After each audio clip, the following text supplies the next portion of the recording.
That hymn is based on Psalm 90, which is also our Psalter this morning. Would you join me for our Psalter? I'll read the unbolded text and ask you to respond with the bolded text. Lord, you have been our dwelling place in all generations.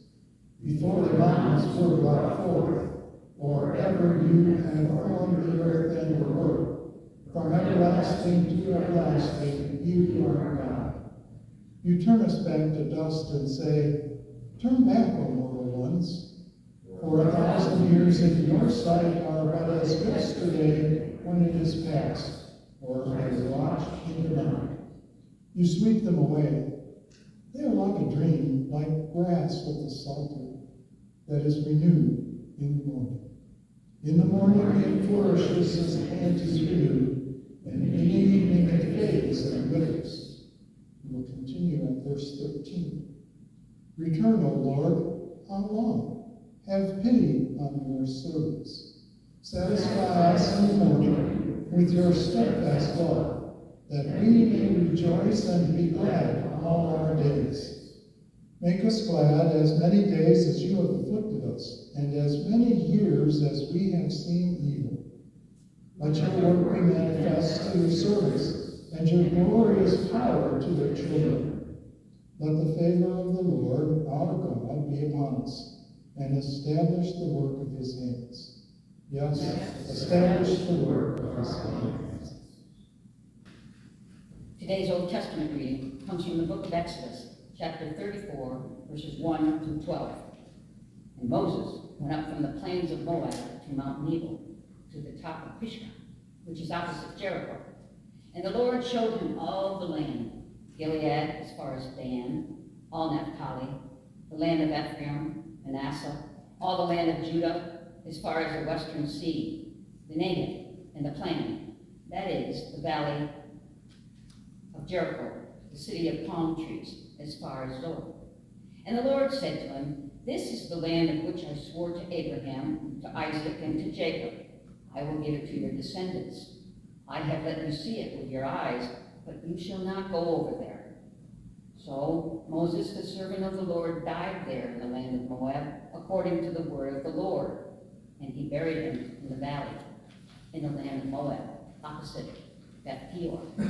But no man knows the place of his burial to this day. Moses was 120 years old when he died. His eye was not dim, nor his natural force abated. And the people of Israel wept for Moses in the plains of Moab 30 days. Then the days of weeping and mourning for Moses were ended. And Joshua, the son of Nun, was full of the spirit of wisdom, for Moses had laid his hands upon him. So the people of Israel obeyed him and did as the Lord had commanded Moses.